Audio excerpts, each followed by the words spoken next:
Queridos irmãos, companheiros de jornada, nesse planetinha tão bonito do nosso sistema solar, o planeta azul, né? Que possamos estar todos ligados com o coração sintonizado com o nosso diretor espiritual, que é Jesus. Nós vamos dar continuidade ao nosso estudo do livro Roteiro. Como vocês já perceberam, ele é um livro que foi montado com uma estrutura muito interessante, que tem o propósito de nos situar como espíritos encarnados numa realidade que nós vivemos há milhares de anos, mas que a gente não tem muita consciência clara disso. E o livro então faz isso muito bem, né? Como as coisas de Emmanuel são muito bem estruturadas. Emmanuel tem uma história espiritual muito interessante, porque ele se torna cristão no primeiro século, na verdade no segundo século do nosso tempo, né? Contado a partir de Jesus. E ele, a partir daí, ele se dedica a construir os valores espirituais por ele mesmo, dentro dele mesmo, como todos nós devemos fazer. E nessa jornada de muitas encarnações até então, ele teve várias atividades interessantes, e entre elas foi muitas vezes religioso dentro da estrutura da Igreja Católica, e por isso mesmo estudioso do Evangelho todo instante, e também professor, porque geralmente os sacerdotes acabam virando um pouco de professor, porque eles são, como tarefa, responsáveis pelo ensino dos ensinamentos do Evangelho.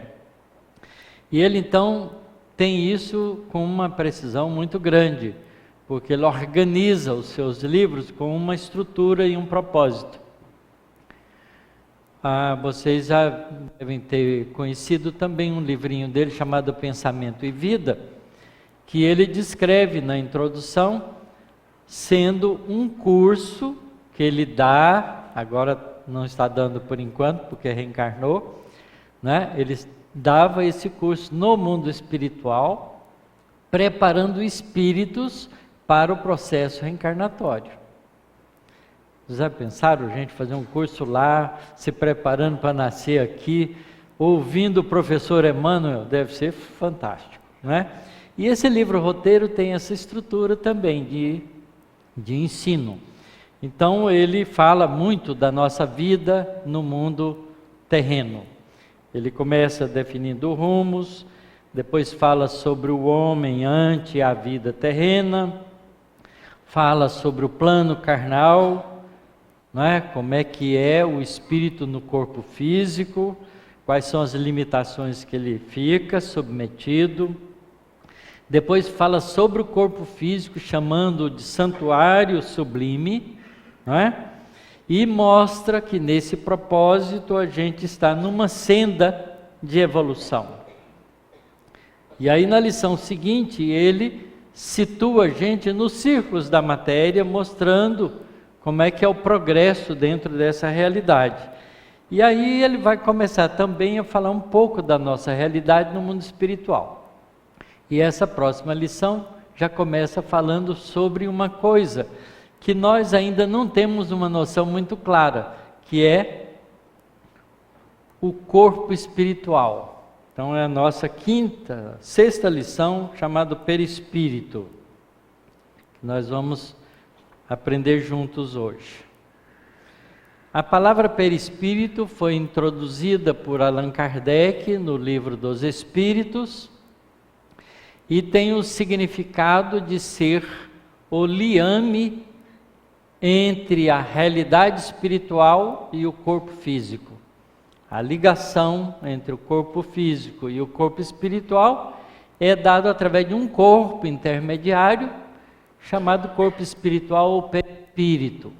A palavra perispírito, peri significa envoltório, né? Vocês já mediram perímetro?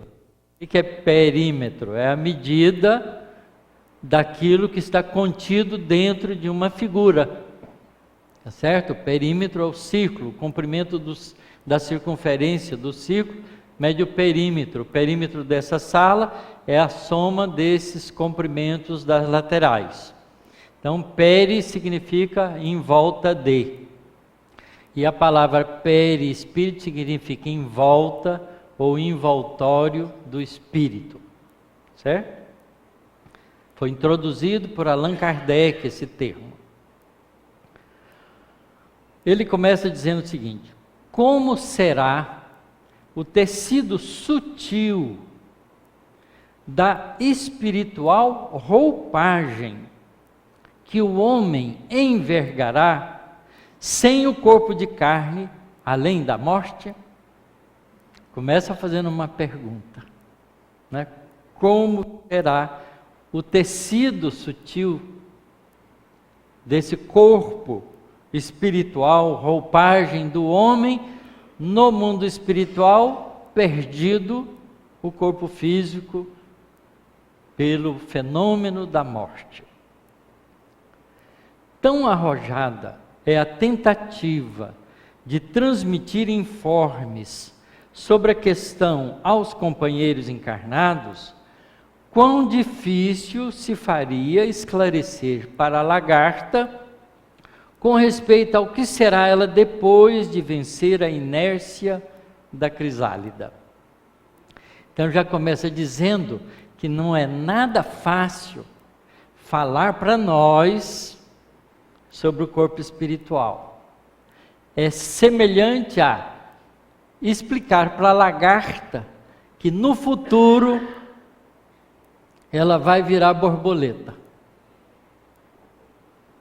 Geralmente a lagarta não acredita nisso, né? É o nosso caso.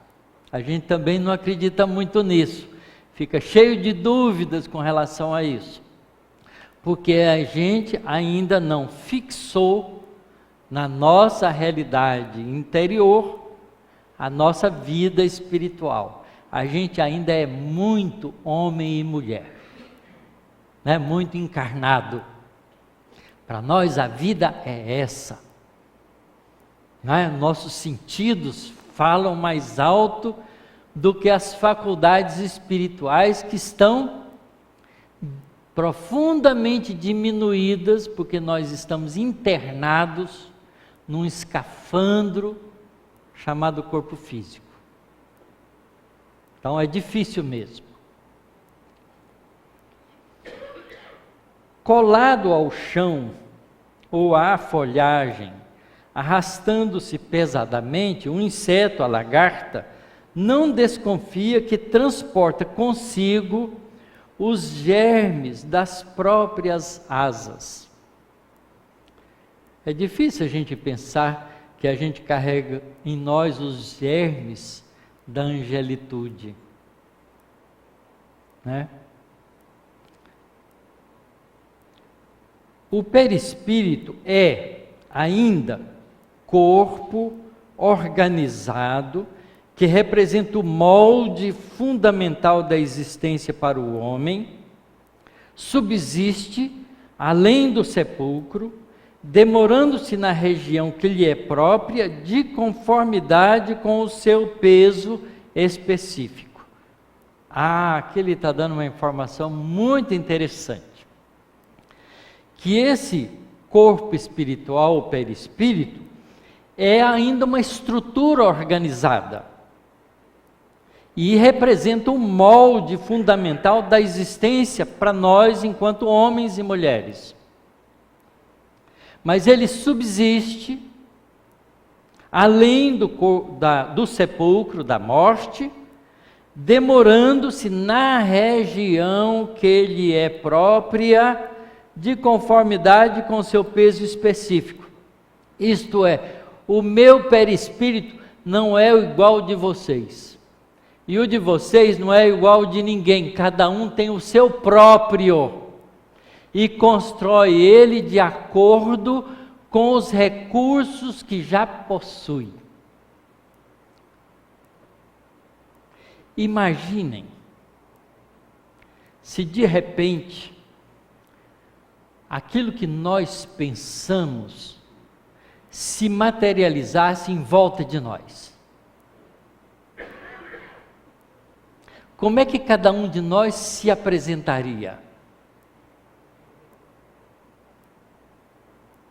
Pois é assim que o perispírito nos representa. Por isso, não há como esconder. Porque o que a gente pensa, o que a gente sente, transparece à nossa volta através da estrutura desse corpo espiritual que nos envolve. Ai, que bom ter corpo físico, né? Porque a gente pode pensar a bobagem que a gente quiser que não aparece para fora. Ele é tão duro, tão rígido, que ele não nos revela, ele nos esconde. E a gente é assim mesmo. Às vezes a gente dá um tapinha nas costas de uma pessoa que a gente faz de conta que gosta e diz: ah, tudo bem com você, mas está pensando assim, tomara que você se estrepe por aí. Quer dizer, o pensamento não sai, sai só a superfície, né, da conveniência da nossa hipocrisia. Que duro que é. Mas é assim. A vida ainda é assim. Formado por substâncias químicas que transcendem a série estequiogenética conhecida até agora pela ciência terrena, é aparelhagem de matéria rarefeita, alterando-se de acordo com o padrão vibratório do campo interno de cada um. Quer dizer, esse corpo espiritual não é uma imaginação, é uma realidade energética diferente daquelas que a ciência determina pelos processos de medida que a ciência já desenvolveu. Nós não conseguimos, nos laboratórios de ciência, medir nada do perispírito. A gente mede ondas eletromagnéticas, a gente mede energias de diferentes tipos, mas não temos ainda os recursos para medir nada do mundo espiritual. E esse corpo, apesar de ser ainda uma espécie de processos estruturados de matéria, não tem nada a ver com a matéria que nós conhecemos e medimos. Mas a ciência não disse tudo. E a ciência, na verdade, disse muito pouco, porque nós somos ainda espíritos pouco adiantados na evolução que nos cabe ainda conquistar. Só para vocês terem uma ideia, os cientistas, os astrofísicos, estão de acordo entre eles de que o nosso universo é estruturado em cima de 3 coisas: a matéria e a energia que nós conhecemos, que é tudo da radiação eletromagnética, desde as ondas de rádio, de comprimento de ondas muito longos, até os comprimentos de onda mais curtos da radiação gama, que são geradas no núcleo dos átomos. Isso faz o corpo das energias de radiação eletromagnética. Das partículas elementares que constituem a estrutura das partículas mais pesadas e dos átomos, que constituem as moléculas, que constituem tudo que nós percebemos com os nossos sentidos. Tudo isso do universo, as estrelas, as galáxias, as nebulosas, a matéria cósmica, faz parte somente de 4% do universo.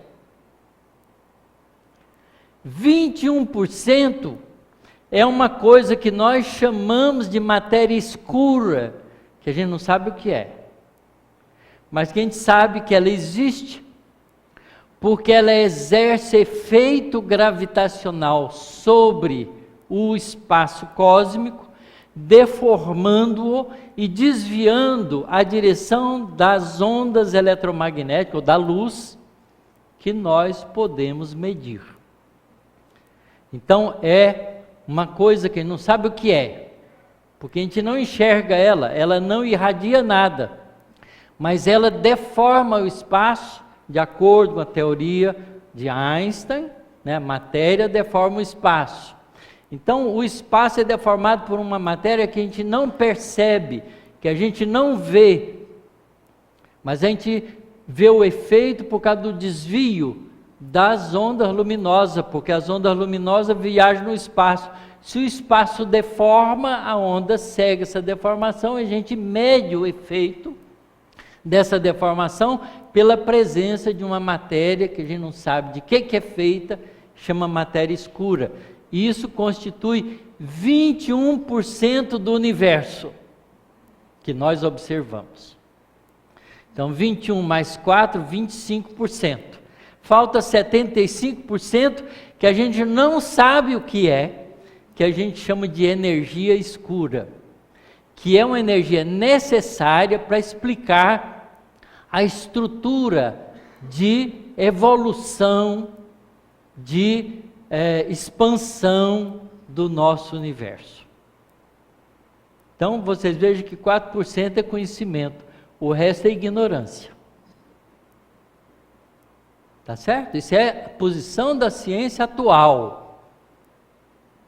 Vocês podem abrir no Google, não precisa acreditar em mim, pode acreditar mais no Google. E vão ler isso sobre essas coisas que os astrônomos e os astrofísicos têm como conhecimento hoje, o mais avançado conhecimento que nós temos, sobre a cosmologia do nosso universo. Ok? Agora, isso é só das coisas que os nossos sentidos percebem. E a nossa inteligência é capaz de pensar sobre. Agora, tem um monte de coisa que a gente nem sabe que existe, porque não é percebida pelos nossos sentidos enquanto no corpo físico, mas é percebido pelas faculdades espirituais que nós carregamos conosco. Portanto, em estados especiais, a gente pode perceber esse outro lado que os cientistas não detectam no laboratório, mas pode detectar por desprendimento do corpo físico através dos recursos que a gente chama de mediunidade, de possibilidades espirituais de entrar em contato com o mundo espiritual. Então, a gente vê os espíritos, não com os olhos do corpo físico, mas com os olhos do desprendimento da alma. A gente os vê como pessoas vestidas com uma estrutura corporal que os representa, que é o corpo espiritual ou perispírito. Tá certo? De que é feito esse perispírito? Ele está dizendo que é uma espécie de química transcendental, porque não é a química da vida terrena, não é feito das estruturas atômicas da tabela periódica desenvolvida pela química que nós conhecemos. Vai além ou aquém disso, a gente não sabe. Quando eu estiver do lado de lá, eu vou estudar isso e vou saber. Mas por enquanto a gente está mergulhado no corpo físico, a gente fica limitado pelas nossas faculdades sensoriais. Mas é importante isso, que a gente saiba que a alma, o espírito, não é uma abstração. Ele é algo existente que transcende as percepções do corpo físico. Ok? Então, nós temos um corpo espiritual. E ele é formado por alguma coisa que a gente ainda desconhece. Allan Kardec introduz no Livro dos Espíritos, na pergunta 27, na verdade não é Allan Kardec, mas ele pergunta aos espíritos, e os espíritos respondem para ele: além de princípio espiritual e princípio material, existe algo sutil que emana de Deus na criação, chamado fluido universal. Esse fluido universal é a sustentação de tudo que existe que não seja espírito, propriamente dito. Então é sustentação, inclusive, essencial da própria matéria. Esse fluido universal é capaz de ser modificado pela ação psíquica, pela ação da mente, do espírito propriamente dito. E o espírito então agrega esse fluido à sua volta, como um imã agrega ali malha de ferro à sua volta, dando uma estrutura de linhas de força, e uma estrutura, enfim, que representa aquele campo psíquico, que ele chama de campo íntimo, e faz para si um corpo espiritual chamado perispírito. E é através do perispírito que nós identificamos os espíritos, porque eles não são fantasminha camarada. Um lençol, um par de olho, sem personalidade, né? Porque o fantasma é isso. O que é um fantasma? É um lençol, né? Branco, com um par de olho, mas não tem cara, não tem personalidade, é um fantasma. Pois espírito não é fantasma, espírito é pessoa, é indivíduo, é gente, tem um corpo para o representar. E esse corpo se chama perispírito. Organismo delicado, com extremo poder plástico, modifica-se sob o comando do pensamento. Por isso é que eu propus isso. Imagine que o nosso corpo fosse plástico e fosse sensível à nossa capacidade psíquica, e a gente se modificasse para representar o que a gente está pensando e sentindo. A gente não seria visto como nós estamos nos vendo. Porque uma pessoa com raiva deve ficar tremendamente assustadora. Não é? E às vezes a gente fica com raiva sim.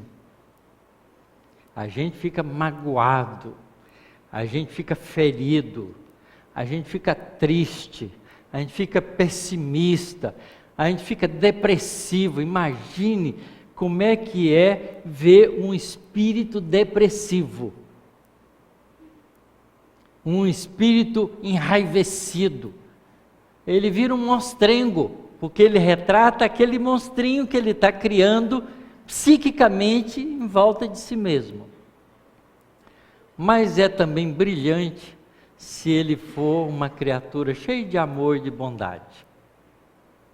Então, esse corpo espiritual representa aquilo que o indivíduo está pensando e sentindo. Por isso, não há como enganar. E essa é a coisa mais dura para nós. Porque enquanto no corpo físico, a gente está acostumado a ser social, não é? E a gente finge maravilhosamente bem. Muito bem. Vocês já viram os políticos quando são acusados? Eles não são culpados de nada.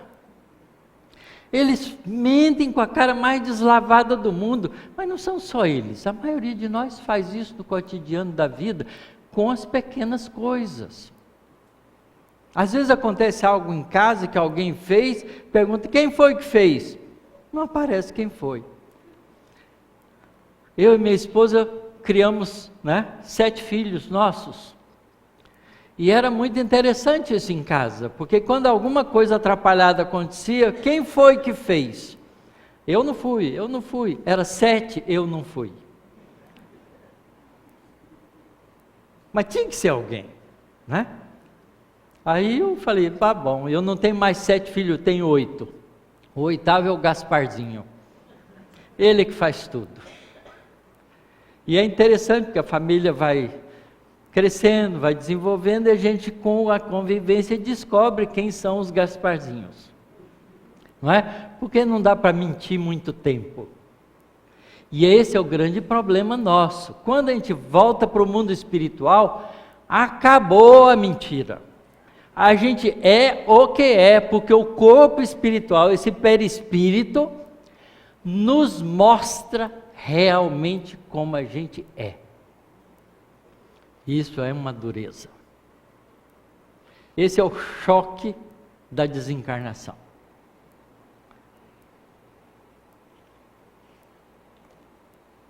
É necessário, porém, acentuar que o poder apenas existe onde prevalecem a agilidade e a habilitação que só a experiência consegue conferir. Nas mentes primitivas, ignorantes e ociosas, semelhante vestidura, o corpo perispiritual, se caracteriza pela feição pastosa, verdadeira continuação do corpo físico ainda animalizado ou enfermiço. O progresso mental, veja, ó que afirmativa, o progresso mental é o grande doador de renovação ao equipamento do espírito em qualquer plano de evolução.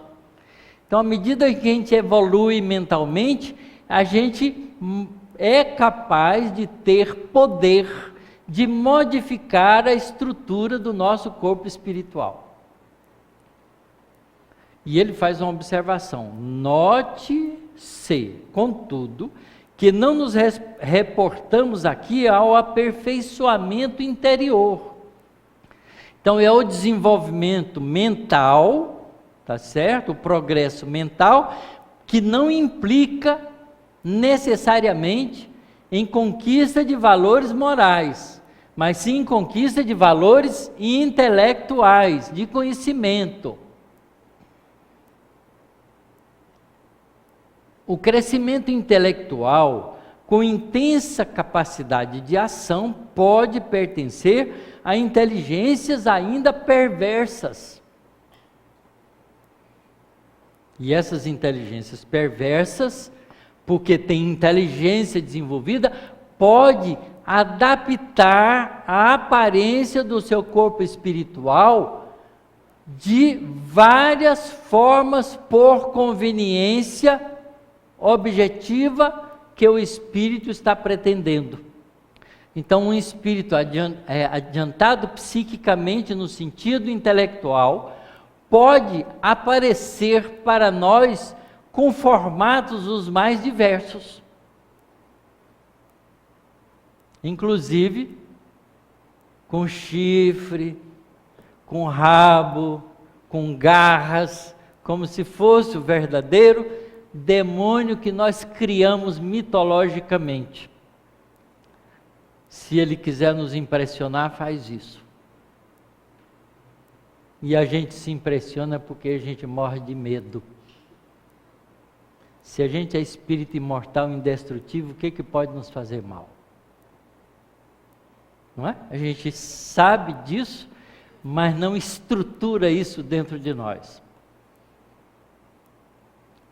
Daí a razão de encontrarmos, em grande número, compactas falanges de entidades libertas dos laços fisiológicos do corpo físico, operando nos ciclos da perturbação e da crueldade, com admiráveis recursos de modificação nos aspectos em que se exprimem. É muito comum nas reuniões mediúnicas a gente receber espíritos assim galhofeiros, que vêm fantasiados de palhaço. Eles se fazem palhaço, se fazem com aparência horrorosa, ou com aparência cômica, como eles acharem que é conveniente para o momento. Porque ele é capaz de moldar o seu corpo espiritual de acordo com o seu interesse.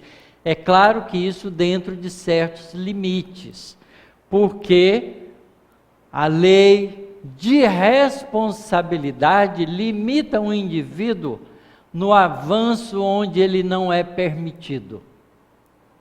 Quer dizer, um espírito, por mais grotesco que ele queira parecer, ele não fará o mal para o outro se o outro não merece. E esse limite é o limite da misericórdia divina, que põe barreiras sobre isso. Então, um espírito desse tipo não faz o que quer, faz o que lhe é permitido, mas ele não sabe disso, ele pensa que pode tudo. Porque o orgulho e a sensação de poder, não é? O domina.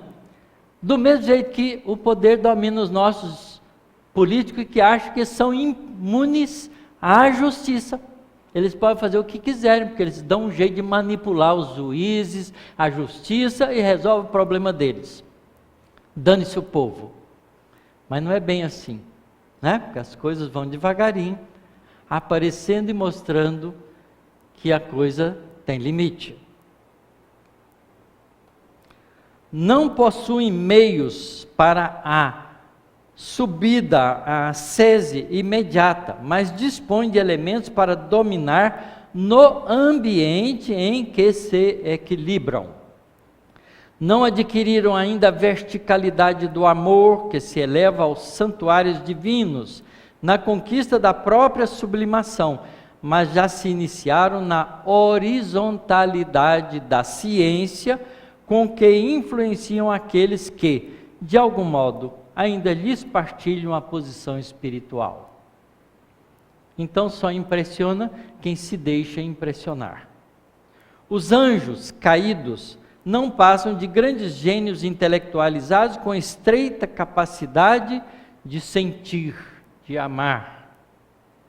Apaixonados, guardam a faculdade de alterar a expressão que lhes é própria, fascinando e vampirizando nos reinos inferiores da natureza. Entretanto, nada foge à transformação, e tudo se ajusta dentro do universo para o geral aproveitamento da vida. A ignorância dormente é acordada e aguilhoada pela ignorância desperta. A bondade incipiente é estimulada pela bondade maior. O perispírito, quanto à forma somática, obedece a leis de gravidade no plano a que se afina. Nossos impulsos, emoções, paixões e virtudes neles se expressam fielmente. Por isso mesmo, durante séculos e séculos, nos demoraremos nas esferas da luta carnal ou nas regiões que lhes são fronteiriças, purificando a nossa indumentária, embelezando-a, a fim de preparar, segundo o ensinamento de Jesus, a nossa veste nupcial para o banquete do serviço divino. Isto é, nós estamos no processo de evolução, aperfeiçoando não só o nosso corpo físico, que com os processos demorados das modificações genéticas vão nos embelezando e nos aprimorando, e nos dando capacidades maiores de ação, quanto vamos também desenvolvendo e embelezando e aprimorando o nosso corpo espiritual na medida em que nos intelectualizamos e nos equilibramos através dos sentimentos mais elevados, até atingirmos um dia a posição de espíritos não iluminados, mas luminosos, porque iluminado todos nós somos, basta acender a luz. E que tem uma carequinha assim mais brilhante, ainda reflete mais, parece mais iluminado.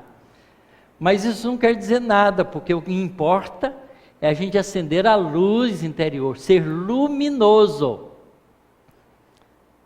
E a gente acende a própria luz quando a gente se dignifica dentro das leis espirituais que nos governam. Então, o nosso corpo, ele é um instrumento de nossa revelação.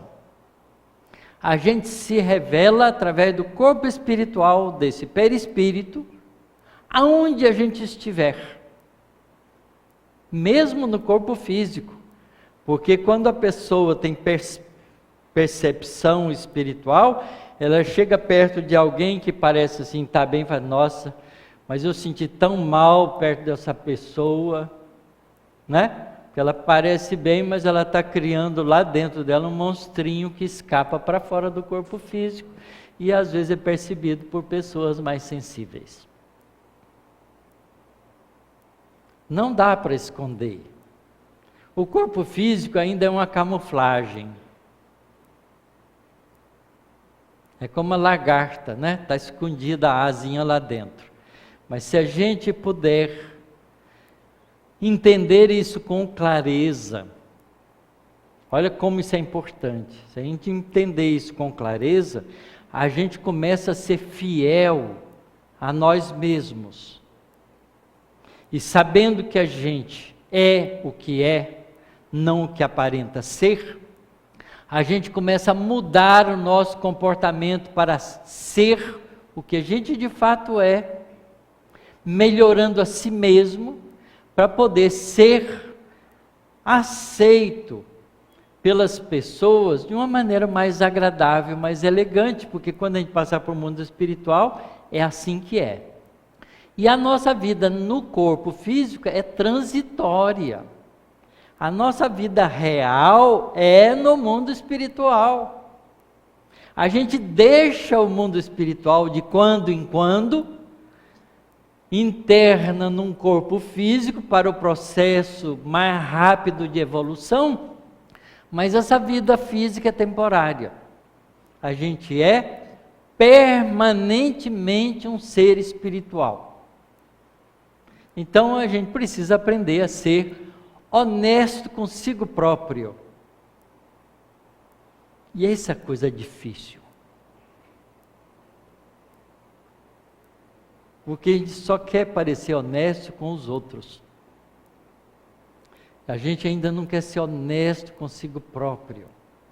A gente ainda não quer ser sincero consigo mesmo. Então, quando alguém elogia a gente fica achando que a gente é aquilo mesmo. A gente sabe que não é. Né? Porque é só sair daquele ambiente, esbarrar com o dia a dia da vida, a gente mostra logo as farpas que a gente carrega com a gente. Então, a gente é um espírito em evolução. Nós estamos construindo em nós a angelitude que nós estamos destinados. Mas até lá é importante que a gente compreenda que nós somos o mundo interior.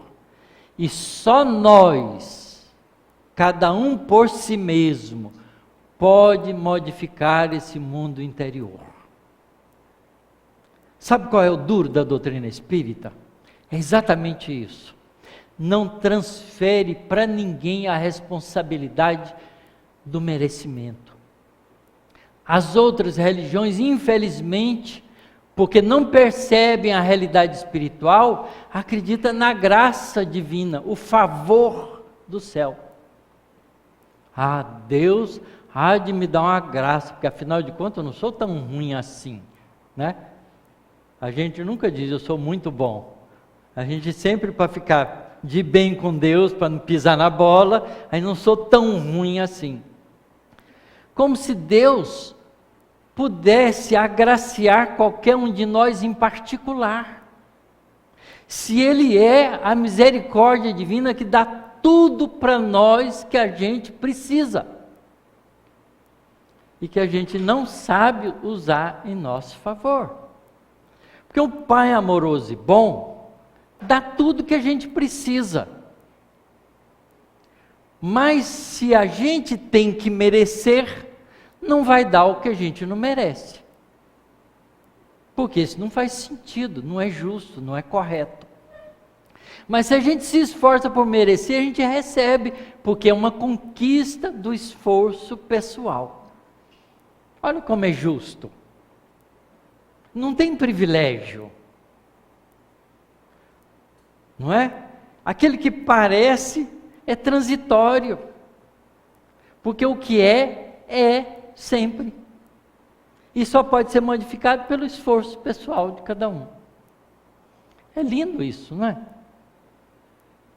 Você não põe mais a responsabilidade no pastor, no sacerdote, no palestrante, em ninguém. A responsabilidade é que cada um de nós carrega a sua própria. E é isso que Jesus diz claramente: quem quiser vir após mim. É decisão pessoal. Quem quiser vir após mim, tome da charrua. Não olhe para trás, vem e segue-me. O que Jesus quis dizer com isso? Quem quiser seguir o caminho que Ele está mostrando, tome, quem quiser, uma decisão pessoal, tome, quem quiser, tome da charrua, que é um instrumento de arar a terra, de trabalhar, de sulcar, de modificar, de fazer viver. Não olhe para trás, quer dizer, não se arrependa disso. Seja perseverante, tome a decisão firme e siga ao Mestre. E vem e segue-me. São palavras contundentes, mas dentro dessa estrutura perfeita das leis espirituais que nos governam, que não dá privilégio para ninguém. Porque é muito triste você procurar uma pessoa que está fazendo cura, né? E você chega lá com a sua doença e você é curado e o outro que está doente igual você não ser. Mas que diabo, por que curou ela e não me curou? Que médium de cura é esse, fajuta é esse que só cura quem ele quer? Isso dói na gente, não dói? Mas é que a gente esquece que não há cura sem merecimento. E o merecimento não é quem cura que dá, é a justiça divina. E isso é doído, porque a gente se descobre não merecedor e a gente fica revoltado. Tem gente que fala assim, já cansei de rezar, já rezei tanto, não muda nada na minha vida. Porque a gente quer que o mundo modifique para que a gente se sinta bem nele. Esquece que a gente tem que se modificar para viver bem no mundo que a gente tem. É outra história. Então é muito bonito essa lição do perispírito, que ela mostra que a gente é um ser espiritual real, que tem uma estrutura corporal espiritual que nos revela. Então é melhor a gente se revelar antes, né? Para não chegar do lado de lá e falar assim, pensei que era uma coisa, é outra. É outra porque você se fantasiou. Criou imagens que você não estava pronto para elas. E isso acontece em todos os campos da vida, tanto profissional. Imagina um rei desencarnar, ir para o mundo espiritual, ele pensa que vai continuar rei do outro lado. Rei de quê?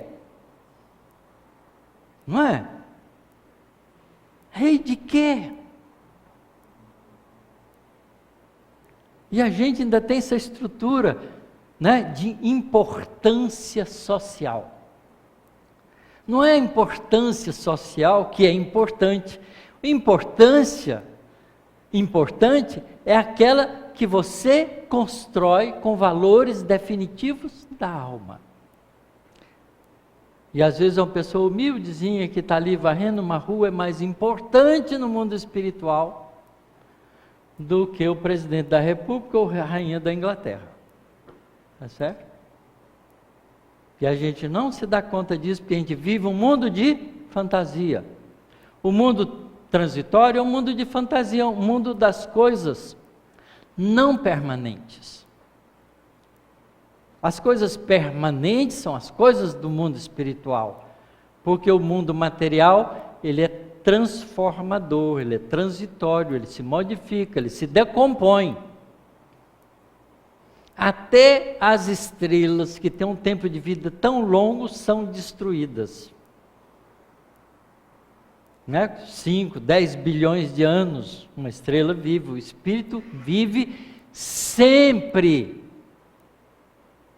Sempre é sempre.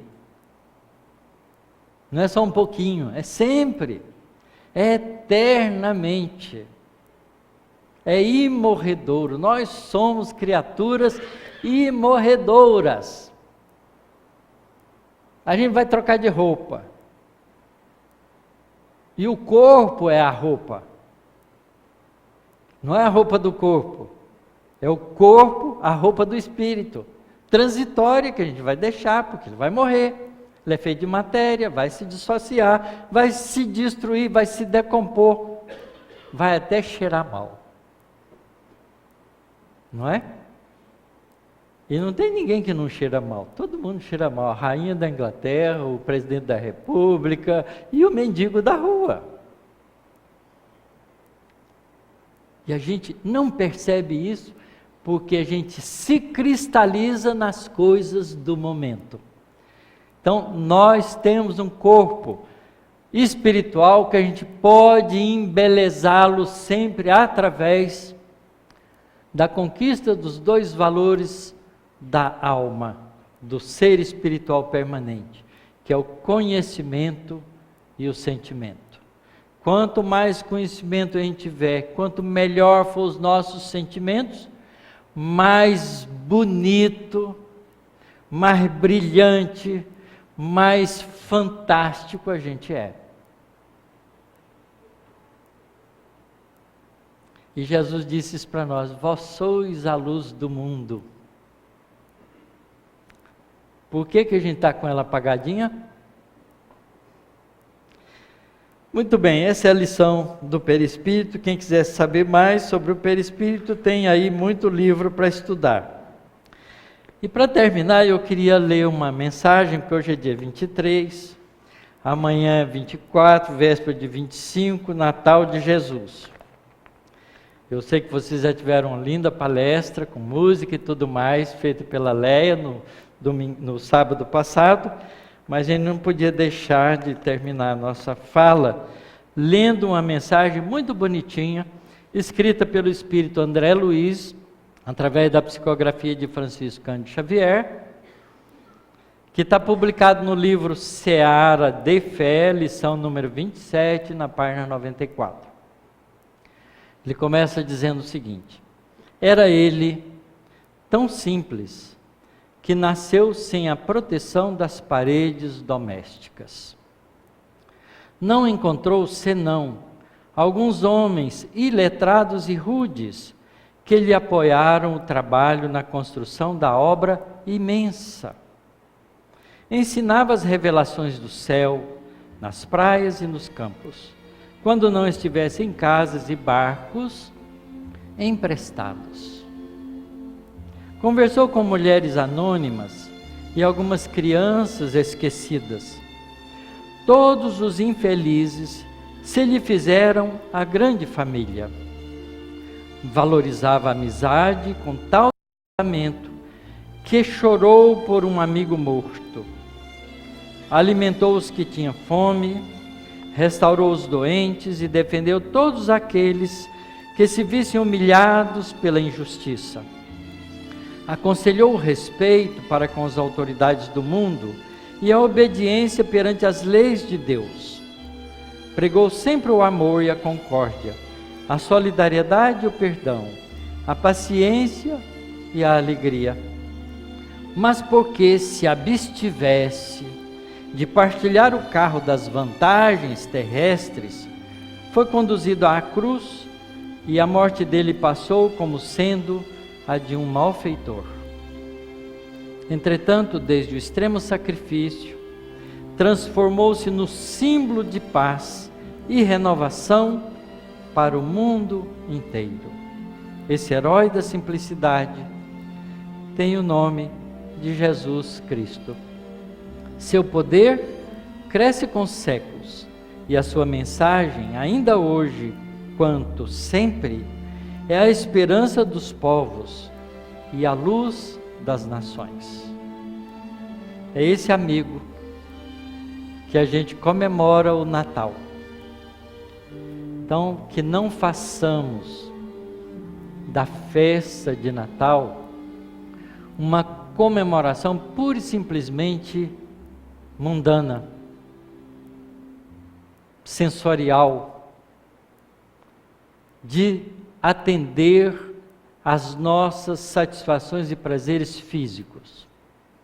Que possamos lembrar que nós estamos comemorando o nascimento entre nós desse Espírito grandioso que dirige o nosso planeta desde a sua formação, que já é angelical desde 4,6 bilhões de anos atrás, e que foi capaz de se tornar um de nós, nascendo com simplicidade, sem ter nada.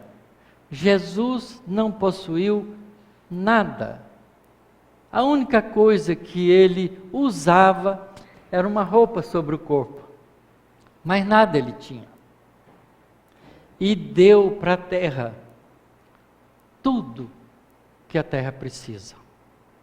Desde a sua estrutura como governador espiritual que é dela, como todos os valores morais que deixou ensinado para nós, desde todos os tempos, porque todos os missionários que nasceram em todos os povos, em todas as épocas da humanidade, vieram a serviço dele, a pedido dele, para que nós nunca nos sentíssemos deserdados dos valores profundos da vida maior. E façamos no dia do Natal, mesmo que seja junto com os nossos parentes que ainda não compreendam, 1 minuto de atenção para o aniversariante. E falemos dele. Leamos uma página como essa, uma lembrança da sua vinda entre nós, e agradeçamos a ele pelo bem que ele sempre nos tem feito e que há de fazer para todo o tempo, porque ele é o responsável junto a Deus por todos nós. Ele é o nosso pastor, o nosso condutor, o nosso guia e modelo, o nosso anjo bom, aquele que nos ampara e nos protege e nos ajuda em todas as nossas necessidades. Basta que o busquemos, basta que o estudemos, basta que o aprendamos, porque ele é o caminho, é a verdade, é a vida. Nenhum de nós vai ao Pai Celestial senão através dele. Que ele continue conosco, com paciência total, nos ajudando, nos amparando, nos conduzindo, nos ensinando a sermos verdadeiros irmãos. Como ele nos ensina quando diz: quando fordes orar, orai assim: Pai nosso. Somos todos irmãos. Que assim seja.